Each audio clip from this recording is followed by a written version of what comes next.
최대 3개월 내 손과 팔의 근육이 완전히 마비될 겁니다. ALS와 유사한 희귀 신경근육 질환입니다. 치료법은 없습니다. 의사의 말이 멀리서 들려오는 것 같았어요. 세상이 순간 정지된 듯했고 내 눈앞이 흐려졌습니다. 그게 무슨 말씀이세요? 다시 한번 말씀해 주시겠어요? 의사는 안타까운 표정으로 진단서를 내밀었어요. 엘리자 씨, 정말 유감스럽지만 현대의학으로는 이 질환의 진행을 멈출 방법이 없습니다. 증상 완화와 재활치료로 최대한 기능을 보존하는 데 집중해야 합니다. 내 삶은 한순간에 무너졌습니다. 불과 몇 시간 전까지만 해도 혁신적인 의료 기술 개발에 몰두했던 CEO였는데 이제는 치료법 없는 희귀병 환자가 되었어요. 안녕하세요. 저는 엘리자 스콧입니다. 31살. 실리콘밸리에서 가장 주목받는 AI 헬스케어 스타트업 뉴로싱크의 창립자죠. 적어도 오늘 아침까지는 그랬습니다. 저는 24세 스탠포드 대학원에서 인공지능과 신경과학을 융합한 첨단 기술로 박사 학위를 받았어요. 그때 개발한 신경재활 알고리즘이 뉴로싱크의 시작이었습니다. 병원 대기실에 앉아 창밖을 바라보며 지난 7년간의 여정을 떠올렸어요. 처음 투자금 $500만 유치했던 날, 내 손은 설렘으로 떨렸습니다. 그날 밤 샴페인을 터뜨리며 동료들과 함께 축하했던 기억이 선명했죠. 이제 이 손은 병으로 인해 떨리고 있었어요. 뇌졸중 환자의 재활 성공률을 30%나 높인 혁신적인 AI 시스템을 개발하신 스콧 대표님. 작년 포브스 인터뷰에서 기자가 했던 말이 귓가에 맴돌았어요. 그때 나는 자신감 넘치는 미소로 대답했죠. 저희 기술은 불가능을 가능하게 만드는 겁니다. 환자들에게 두 번째 기회를 선물하는 것이죠. 얼마나 아이러니한 상황인가요? 수많은 환자에게 희망을 주었던 내가 이제는 스스로에게 희망을 찾지 못하고 있었습니다. 병원 복도에서 흰 가운을 입은 의사들이 바쁘게 오가는 모습이 보였어요. 그중 한 명은 다니엘과 닮아 있었죠. 다니엘은 존스 홉킨스 출신의 유능한 신경외과 의사로 나와는 3년 전 의료 컨퍼런스에서 만났습니다. 그는 내 AI 기술을 신경외과 수술에 접목하는 아이디어를 제안했고 그것이 우리 인연의 시작이었어요. 이번 주말에 나파밸리로 여행 가자는 다니엘의 제안을 거절했더니 결국 병원에 오게 되었네. 쓴웃음이 나왔습니다. 일에 너무 몰두한 나머지 건강을 소홀히 했던 자신이 원망스러웠어요. 지난달 실리콘밸리 테크 어워드에서 올해의 혁신가로 선정되었을 때 나는 무대 위에서 눈물을 글썽이며 말했습니다. 제 기술이 한 명의 환자라도 더 정상적인 삶으로 돌아가게 도울 수 있다면 그것이 제 삶의 가장 큰 보람입니다. 청중들은 기립박수를 보냈고 다니엘은 객석에서 가장 환하게 웃고 있었죠. 지금 그 순간들이 마치 다른 사람의 삶처럼 느껴졌어요. 떨리는 손으로 휴대폰을 꺼내 다니엘에게 전화를 걸었습니다. 신호음이 3번 울리고 그의 목소리가 들렸어요. 엘리, 진료 어땠어? 괜찮아. 나는 말을 잇지 못했어요. 목이 메어 소리가 나오지 않았습니다. 눈물이 뺨을 타고 흘러내렸죠. 엘리? 무슨 일이야?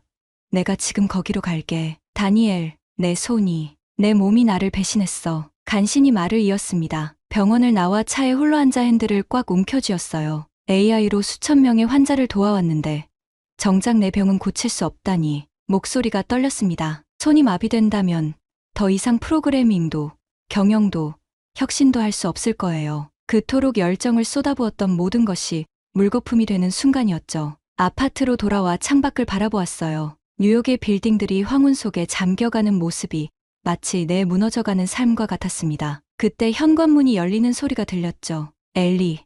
다니엘이 숨을 헐떡이며 들어왔어요. 병원에서 곧장 달려온 듯 했습니다. 진료 결과가 어땠어? 말없이 진단서를 건넸고 다니엘의 얼굴이 창백해졌어요. 의사인 그는 이 진단이 의미하는 바를 누구보다 잘 알았습니다. 하지만 그는 나를 꼭 안아주며 단호하게 말했어요. 아직 끝이 아니야. 반드시 방법을, 희망을 찾을 거야. 다니엘의 품에 안겨 나는 그저 눈물만 흘렸어요. 그의 심장 소리가 귓가에 들려왔습니다. 규칙적이고 강한, 살아있음을 증명하는 소리였죠. 다니엘은 내 삶의 기둥이었습니다. 33살의 다니엘 라이트는 존스 홉킨스에서 신경외과 전문의 과정을 최연소로 마친 천재 의사예요. 우리가 처음 만난 건 3년 전 샌프란시스코에서 열린 미래의학 컨퍼런스에서였습니다. 내가 AI 신경재활 시스템에 대해 발표를 마쳤을 때 청중석에서 날카로운 질문을 던진 사람이 바로 다니엘이었어요. 스콧 박사님, AI가 진짜로 뇌의 복잡한 신경 체계를 이해할 수 있다고 생각하시나요? 처음엔 그의 도전적인 질문에 약간 날이 섰었죠. 하지만 컨퍼런스 후 이어진 리셉션에서 우리는 밤새도록 신경과학과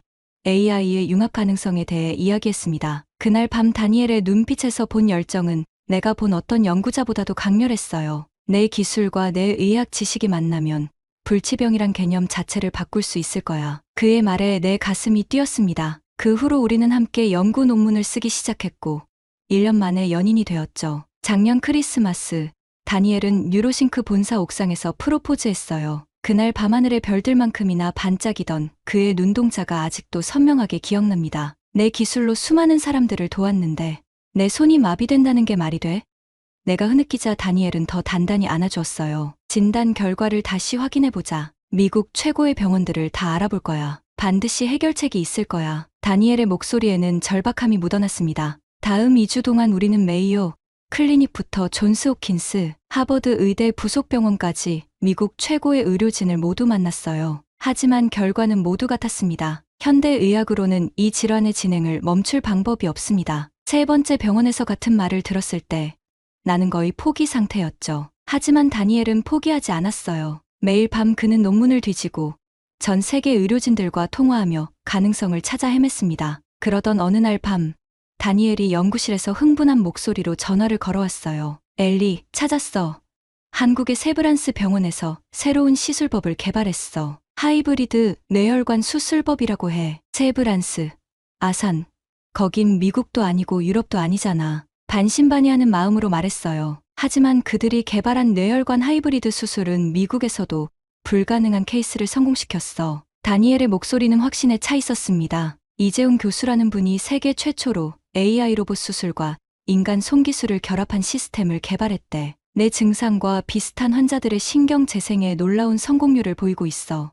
한국, 그곳은 내게 그저 K-팝과 김치로만 알려진 나라였어요. 물론 삼성과 현대 같은 글로벌 기업들이 있고 의료 기술이 선진국 수준이라는 것은 알고 있었지만 설마 내 생명을 구할 유일한 희망이 될 줄은 몰랐습니다. 그래, 뭐든 시도해보자. 내 목소리에는 희망보다는 체념이 더 많이 묻어 있었어요. 다니엘은 바로 이재훈 교수와 연락을 취했고 놀랍게도 그날 밤 바로 답이 왔습니다. 내 병력을 확인한 이재훈 교수는 화상 상담을 제안했어요. 다음 날 우리는 아파트 거실에서 스크린을 통해 서울에 있는 이재훈 교수를 만났습니다. 스콧씨, 라이트 박사님, 만나서 반갑습니다. 이재훈 교수의 영어는 깔끔했어요. 50대 중반으로 보이는 그의 눈빛은 날카롭고 자신감이 넘쳤습니다. 당신의 상태는 분명 심각합니다만 우리 병원에서 개발한 하이브리드 수술법으로 신경 재생 가능성이 있다고 봅니다. 내 심장이 빠르게 뛰기 시작했어요. 처음으로 진짜 희망의 빛이 보이는 것 같았습니다. 성공 확률은 어느 정도인가요?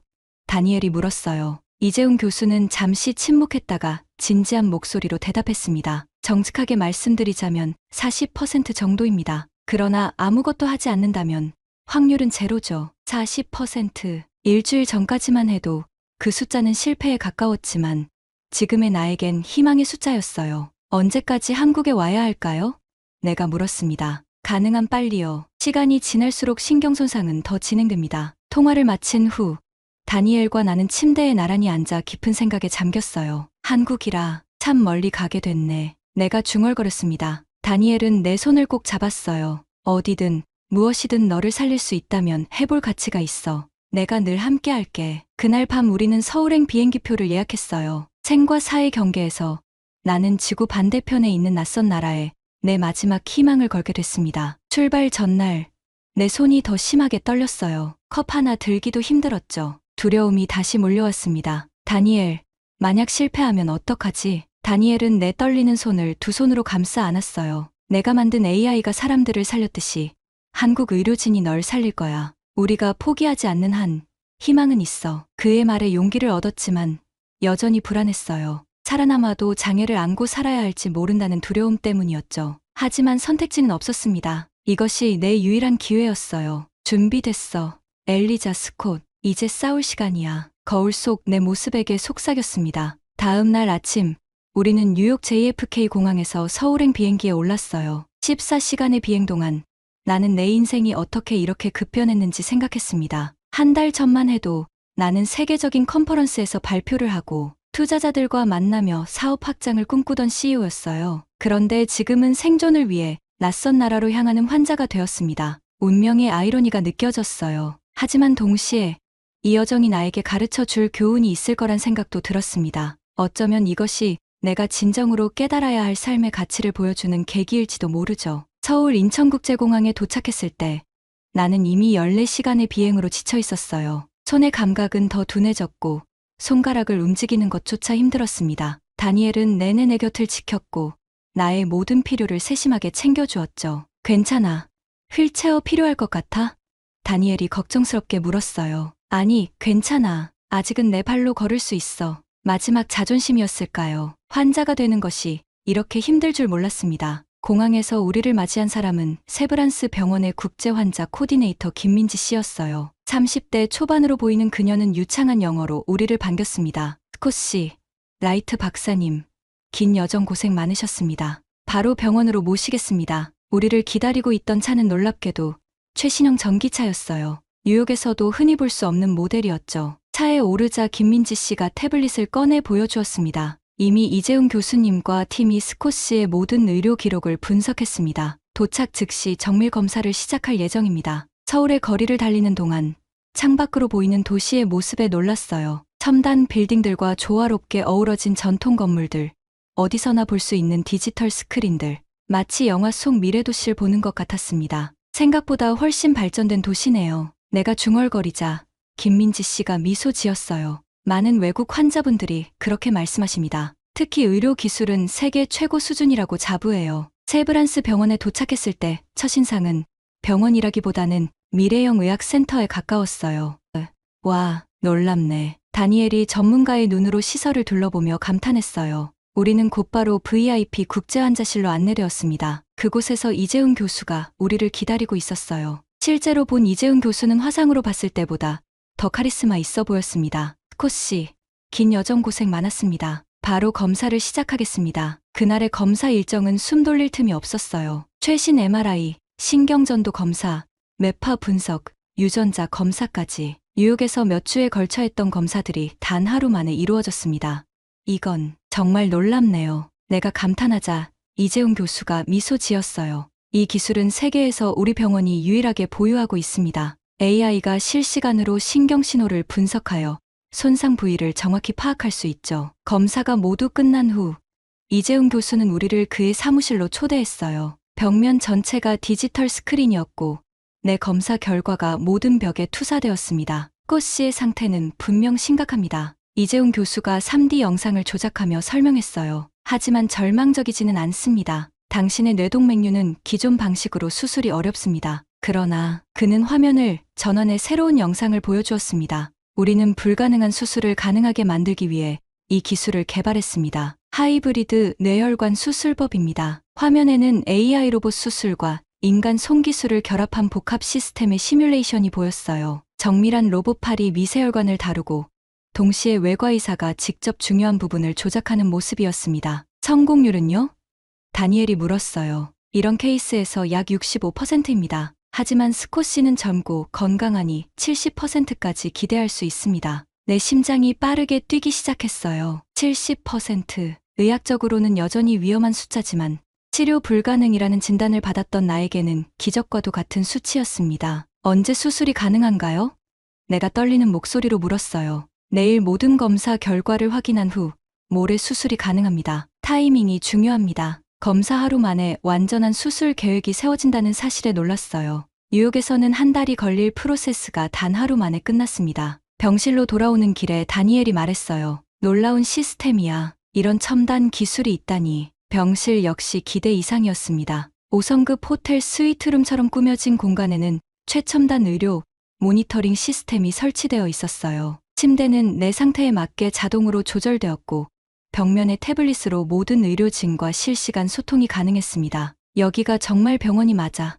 내가 놀라움을 감추지 못하자 간호사가 웃으며 말했어요. 세브란스 국제의료센터는 환자 경험을 최우선으로 생각합니다. 편안히 쉬세요. 하지만 근사한 병실에도 불구하고 내일 있을 수술에 대한 불안감은 가시지 않았어요. 다니엘이 나가서 저녁을 사오는 동안 나는 창밖을 바라보며 생각에 잠겼습니다. 이게 정말 가능할까?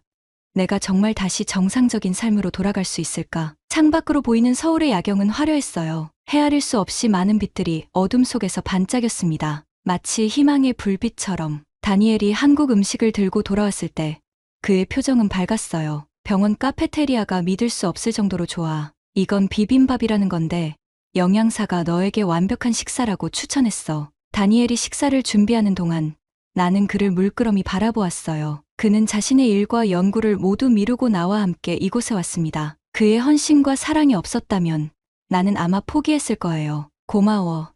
다니엘, 정말 고마워. 내 목소리가 떨렸어요. 다니엘은 내게 다가와 이마에 키스했습니다. 넌 혼자가 아니야, 엘리. 우리가 함께 이겨낼 거야. 그날 밤, 수술 전날, 불안함 속에서도 작은 희망이 내 가슴에 자리 잡기 시작했어요. 다니엘이 내 손을 꼭 잡은 채 속삭였습니다. 내가 만든 AI가 사람들을 살렸듯이 한국 의료진이 널 살릴 거야. 내일이 새로운 시작이 될 거야. 잠들기 전 마지막 생각은 살아남아도 장애를 안고 살아야 할지 모른다는 두려움이었지만 그보다 더 강한 감정이 있었어요. 삶에 대한 갈망, 그리고 다니엘과 함께 할 미래에 대한 소망. 포기하면 안 돼. 아직 내가 이 세상에서 해야 할 일이 있어. 그렇게 나의 첫날이 끝났고 운명의 수술일이 다가오고 있었습니다. 수술 당일 아침, 창문으로 들어오는 서울의 여명이 나를 깨웠어요. 오늘이 바로 그날입니다. 내 생명의 운명이 결정될 날이죠. 손목을 들어보니 여전히 떨림이 있었고 손가락을 움직이는 것이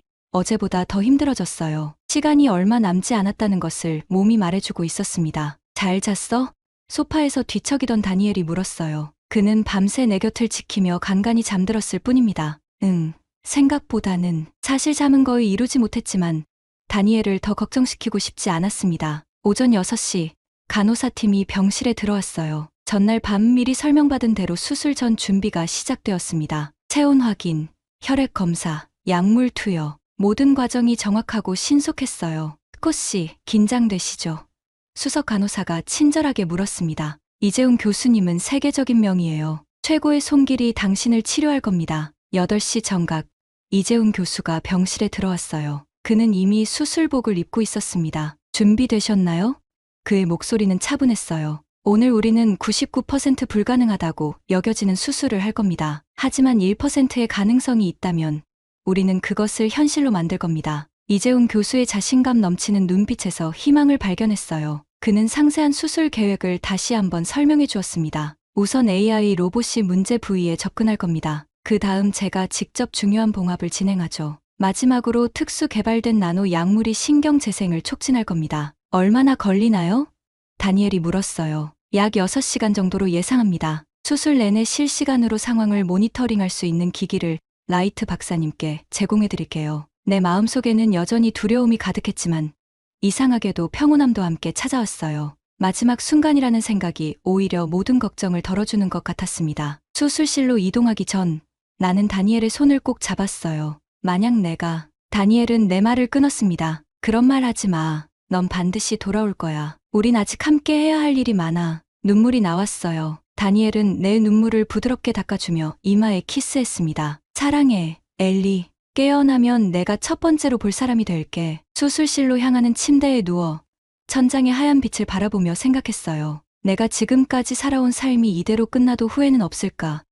AI 기술로 많은 환자들을 도왔지만 정작 나 자신과 사랑하는 사람들을 위한 시간은 너무 적었다는 생각이 들었습니다. 세브란스 병원의 하이브리드 수술실은 그 어떤 의료시설보다 미래지향적이었어요. 벽면 전체가 디지털 스크린으로 채워져 있었고 중앙에는 최첨단 로봇 수술 시스템이 준비되어 있었습니다. 마치 공상과학 영화의 한 장면 같았어요. 수술팀은 총 12명, 이재훈 교수를 중심으로 로봇 조작 전문의, 신경외과의, 마취의, 간호사들이 완벽한 팀워크로 움직였습니다. 마취를 시작하겠습니다. 10까지 세어볼까요?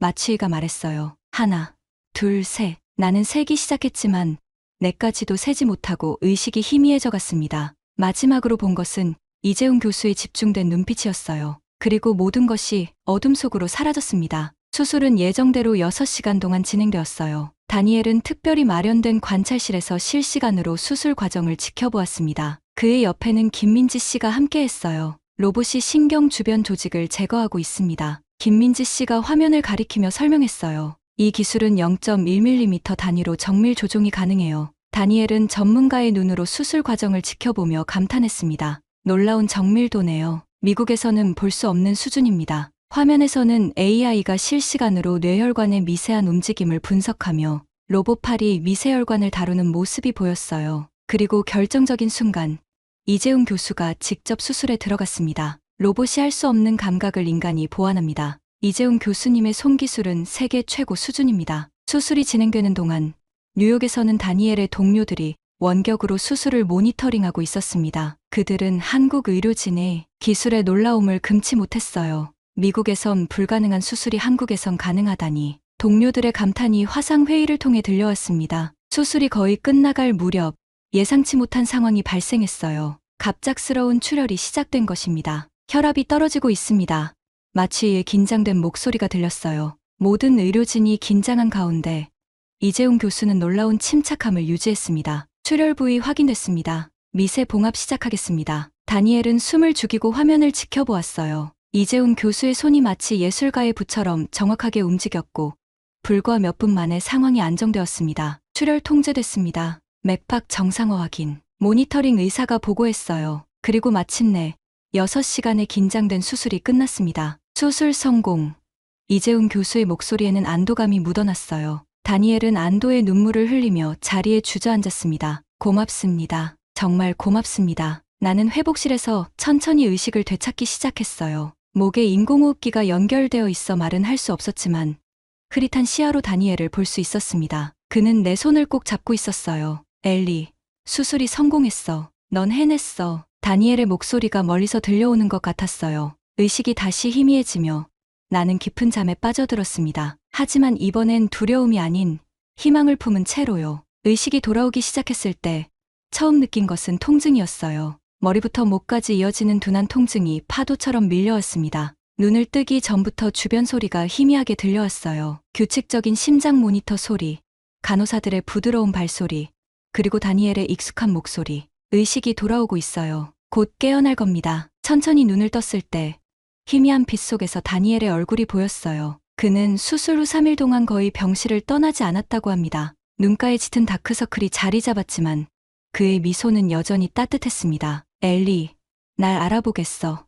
다니엘이 내 손을 부드럽게 쥐었어요. 대답하려 했지만 목에 여전히 튜브가 있어 말을 할 수 없었습니다. 대신 가만히 고개를 끄덕였어요. 수술이 성공적이었어. 이재훈 교수님이 기적을 만들어냈어. 다니엘의 목소리가 떨렸어요. 간호사가 다가와 내 상태를 체크하기 시작했습니다. 스콧 씨, 반갑습니다. 회복이 놀라울 정도로 빠르네요. 그날 오후 이재훈 교수가 병실을 방문했어요. 그는 태블릿을 들고 와서 수술 결과를 보여주었습니다. 손상된 신경이 성공적으로 복구되었습니다. 지금은 약간의 부종이 있지만 곧 감소할 겁니다. 내일이면 호흡기를 제거할 수 있을 것 같군요. 모든 것이 꿈처럼 느껴졌어요. 일주일 전까지만 해도 내 상태는 치료 불가능이었는데 지금은 회복의 징후가 보이고 있었습니다. 다음 날 약속대로 호흡기가 제거되었어요. 처음으로 자유롭게 숨을 쉴 수 있게 되자 내 첫 마디는 다니엘을 향했습니다. 목소리가 갈라졌지만 그것은 분명 내 목소리였어요. 다니엘이 물을 가져다 주며 감격에 찬 표정을 지었어요. 넌 정말 강한 사람이야, 엘리. 수술 후 4일째 되는 날, 재활치료가 시작되었습니다. 특수훈련을 받은 물리치료사가 내 손과 팔의 움직임을 체크했어요. 능동적으로 손가락을 움직여보세요. 물리치료사가 지시했습니다. 나는 떨리는 마음으로 오른손 검지를 움직여보려 했어요. 처음에는 아무 반응이 없었습니다. 하지만 다시 집중하여 시도했을 때 미세하게 손가락이 움직였어요. 움직였어. 다니엘이 외쳤습니다. 엘리, 내 손가락이 움직였어. 물리치료사도 놀란 표정이었어요. 이렇게 빨리 반응이 오다니 정말 놀랍습니다. 그날 저녁 나는 이재훈 교수에게 질문했어요. 제가 완전히 회복될 수 있을까요? 이재훈 교수는 진지한 표정으로 대답했습니다. 완전한 회복을 장담할 수는 없습니다. 하지만 지금의 진전 속도라면 80% 이상의 기능 회복이 가능할 것으로 보입니다. 다니엘의 얼굴에 희망의 빛이 번졌어요. 그건 기적과 같은 수치예요. 의학에서 기적이란 단어는 자주 사용하지 않습니다만 이재훈 교수가 미소 지었어요. 꽃 씨의 경우는 예외라고 할 수 있겠네요. 수술 후 6일째 내 상태는 급속도로 좋아졌습니다. 이제 손가락을 움직이는 것뿐만 아니라 가벼운 물건을 쥘 수도 있게 되었어요. 재활 전문가들은 내 회복 속도에 놀라움을 금치 못했습니다. 꽃 씨의 뇌가 새로운 신경 경로를 만들어내고 있어요. 젊고 건강한 상태가 회복에 큰 도움이 되고 있습니다. 재활의학과 교수가 설명했어요. 병실에서의 일상은 점차 활기를 찾아갔습니다. 다니엘은 매일 병원 주변의 맛집에서 다양한 한국 음식을 가져왔고, 김민지 씨는 간간히 방문해 한국 문화에 대해 이야기해 주었어요. 이곳에 와서 치료받게 된 것이 제 인생 최고의 결정이었네요. 내가 말했을 때 다니엘은 묵묵히 고개를 끄덕였습니다. 수술 후 일주일째 되는 날 아침, 나는 도전적인 시도를 해보기로 했어요. 물리치료사의 도움 없이 침대에서 일어나 창가까지 걸어가 보는 것이었습니다. 확실해. 넘어지면 어쩌려고. 다니엘이 걱정스럽게 물었어요. 내가 시도해봐야 해. 내 몸이 어디까지 회복됐는지 알고 싶어. 천천히 침대에서 일어나 발을 바닥에 디뎠습니다. 처음에는 약간 어지러웠지만 곧 안정을 찾았어요. 한 발 조심스럽게 내디디며 창가로 향했습니다. 다니엘은 넘어질 경우를 대비해 바짝 붙어서 따라왔어요. 마침내 창가에 도달했을 때 서울의 아름다운 전경이 눈앞에 펼쳐졌습니다. 햇살이 빌딩 사이로 비치며 도시를 금빛으로 물들이고 있었어요. 해냈어. 내 목소리가 떨렸습니다. 그때였어요. 왼손을 들어 창문을 짚으려는 순간 내 손가락이 자유롭게 움직였습니다. 이것은 수술 전에는 상상도 할 수 없었던 일이었어요. 다니엘 봐. 나는 흥분된 목소리로 외쳤습니다. 내 손이 움직여. 내 손이 움직인다고. 다니엘은 놀라움과 기쁨이 뒤섞인 표정으로 내 손을 바라보았어요. 그리고는 나를 조심스럽게 안아주었습니다. 내가 해냈어. 엘리, 내가 정말 해냈어. 그날 오후 이재훈 교수팀은 내 회복 소식을 세계의학저널에 긴급 사례 보고로 제출했어요. 전 세계 언론이 한국 병원의 기적적인 수술 성공 사례를 보도하기 시작했습니다. 실리콘밸리 CEO, 한국에서 불가능한 수술로 새 생명을 얻다. 영국 왕실 주치의도 감탄한 한국 의료 시스템, AI와 인간의 협력, 1%의 생존 확률을 뛰어넘다. 수술 후 10일째, 나는 드디어 퇴원 허가를 받았어요. 물론 완전한 회복까지는 아직 길이 멀었지만 이제 위기는 넘긴 상태였습니다. 당분간 서울에 머물며 외래 재활치료를 받으셔야 합니다. 이재훈 교수가 퇴원 계획을 설명했어요. 한 달 정도 후에는 미국으로 돌아가셔도 될 것 같습니다. 퇴원하는 날, 병원 로비에는 작은 환송회가 준비되어 있었어요. 이재훈 교수를 비롯한 의료진들과 간호사들이 모두 모였습니다. 스콧 씨의 회복은 우리 모두에게 큰 영감이 되었습니다. 이재훈 교수가 따뜻한 미소로 말했어요. 이것은 끝이 아니라 새로운 시작입니다. 나는 떨리는 목소리로 감사의 말을 전했습니다. 저에게 두 번째 삶을 선물해 주셔서 감사합니다. 이 경험이 제 인생을 완전히 바꿔놓았어요. 병원을 나서는 순간 밝은 햇살이 내 얼굴을 비추었어요. 다니엘이 내 손을 꼭 잡아주었습니다. 이제 어디로 갈까? 그가 물었어요. 먼저 서울을 좀 둘러보고 싶어. 그리고 나서 미래를 계획해야겠지. 내가 대답했습니다. 다니엘은 미소를 지었어요. 그래. 우리에겐 이제 수많은 가능성이 있으니까. 우리는 함께 병원을 떠나 새로운 시작을 향해 첫걸음을 내딛었습니다. 화복 기간 동안 서울 강남의 한 고급 아파트에서 한 달간의 회복 기간을 보내게 되었어요. 병원에서 추천해준 의료 관광객들을 위한 특별 숙소였죠. 공항에서 병원, 그리고 이 아파트까지 한국의 의료 시스템이 얼마나 체계적인지 다시 한번 느낄 수 있었습니다. 여기가 우리 집이 될 곳이야. 다니엘이 말했어요. 디지털 도어락 앞에 서자 현관문이 자동으로 얼굴을 인식하고 환영 메시지와 함께 열렸습니다. 와, 내 입에서 탄성이 흘러나왔어요. 현관문을 열자마자 실내 조명이 부드럽게 켜지고 실내 온도가 자동으로 조절되었습니다. 벽에 설치된 대형 스마트 패널이 즉시 활성화되어 엘리자 스콧님, 환영합니다 라는 메시지를 한국어와 영어로 표시했어요. 이건 마치 영화 속 장면 같아. 내가 속삭였어요. 다니엘이 웃으며 대답했습니다. 맞아.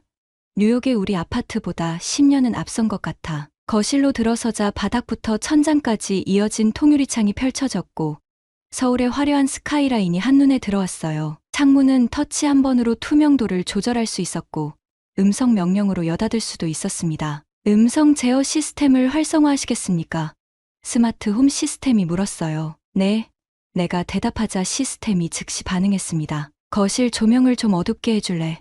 시험삼아 말했더니 즉시 조명이 부드럽게 어두워졌어요. 주방으로 걸어가니 또 다른 놀라움이 기다리고 있었습니다. 냉장고 패널에 터치하자 내부가 보이고 각 식품의 유통기한과 영양 정보가 디스플레이에 표시되었어요. 욕실에 들어갔을 때는 더 놀라웠어요. 스마트 미러가 내 건강 상태를 스캔하고 수술 후 주의사항을 표시했습니다. 침실에는 내 의료 상태에 맞춰 자동으로 조절되는 스마트 침대가 있었습니다. 침대 옆 콘솔에 손을 대자 다양한 메뉴가 나타났어요. 수면 모니터링, 자세 교정, 순환 개선. 이건 병원 침대보다 더 첨단이잖아. 감탄하며 다니엘을 바라보았어요. 발코니로 나가 서울의 야경을 바라보며 깊은 생각에 잠겼습니다. 이 아파트의 모든 기술은 단순히 멋있어서가 아니라 실제로 환자의 회복과 삶의 질 향상에 초점이 맞춰져 있었어요. 다니엘, 이런 환경에서 회복하는 것과 병원 병실에서 회복하는 건 완전히 다른 경험일 거야. 여기선 내가 환자가 아니라 그저 회복 중인 사람처럼 느껴져. 다니엘은 내 옆에 서서 어깨를 감싸 안았어요. 맞아. 이런 공간이 주는 심리적 안정감도 치료의 중요한 부분이지. 그날 밤, 침대에 누워 천장을 바라보며 생각했습니다. 내가 환자가 되어보니 비로소 진짜 의료란 무엇인지 알게 됐구나. 기술은 단순히 진단과 치료를 위한 도구가 아니라 환자의 전체 경험을 변화시키는 요소야. 첫 주는 거의 매일 병원에 가서 재활치료를 받았어요. 물리치료사들은 제 상태에 맞는 맞춤형 운동을 설계해 주었고, 신경과 의사는 신경 회복 상태를 정밀하게 측정했습니다. 다니엘은 의사 입장에서 모든 과정을 꼼꼼히 기록했어요. 뉴욕에서는 이런 수준의 통합치료를 받기 어려워. 다니엘이 어느 날 저녁, 치료를 마치고 돌아오는 택시 안에서 말했어요. 한국의 의료 시스템이 환자 중심으로 완벽하게 설계되어 있다는 게 놀라워. 나는 창밖을 바라보며 대답했습니다. 그동안 내가 만든 AI 기술이 얼마나 환자와 동떨어져 있었는지 이제야 깨닫게 됐어. 우리는 기술만 생각했지 실제 환자 경험은 고려하지 않았던 거야. 한국에서의 마지막 주, 나는 완전히 다른 사람이 되어 있었습니다. 육체적으로는 80% 정도 회복되었고 정신적으로는 전혀 새로운 통찰력을 얻었어요. 그리고 가장 중요한 것은 내 인생의 목적이 더욱 선명해졌다는 것이었습니다. 미국으로 돌아가기 전날 밤, 한강변 공원을 산책하며 다니엘과 깊은 대화를 나눴어요. 내가 죽을 뻔했던 경험이 오히려 내 삶을 더 풍요롭게 만들었어. 한강의 야경을 바라보며 말했습니다. 이전에는 성공과 혁신만 생각했는데 이제는 내가 어떤 가치를 세상에 남길 수 있을지 고민하게 됐어. 다니엘은 내 어깨에 팔을 두르며 말했어요. 내가 느끼는 그 소명이 너를 더 위대한 혁신가로 만들 거야. 나는 내 옆에서 그 여정을 함께할 준비가 되어 있어. 그날 밤, 호텔로 돌아와 창밖으로 보이는 서울의 불빛을 바라보며 생각했어요. 나는 환자였고 이제 다시 혁신가가 된다. 하지만 이전과는 완전히 다른 시각을 가진 혁신가로. 다음 날 아침, 우리는 인천공항으로 향했습니다. 이재훈 교수와 의료팀이 직접 공항까지 나와 배웅해 주었어요. 한국에서의 경험이 당신 인생의 전환점이 되길 바랍니다. 이재훈 교수가 작별 인사를 건넸어요. 우리의 협력 프로젝트가 많은 환자들에게 희망을 줄 수 있길 기대합니다. 비행기에 오르며 마지막으로 한국 땅을 바라보았어요. 이곳에 환자로 왔다가 새로운 비전을 품은 사람으로 돌아가는 기분이었습니다. 고마워, 한국. 작게 속삭였어요. 내 두 번째 삶을 선물해줘서. 비행기가 이륙하며 나는 새롭게 펼쳐질 미래를 향해 날아갔습니다. 저도 하루빨리 엘리가 회복되기를 바랄게요. 지금까지 지수였습니다. 사연이 마음에 드셨다면 구독과 좋아요를 눌러주세요. 여러분의 관심은 저희에게 큰 힘이 됩니다. 앞으로도 많은 사연을 소개할 수 있기를 바랍니다. 감사합니다.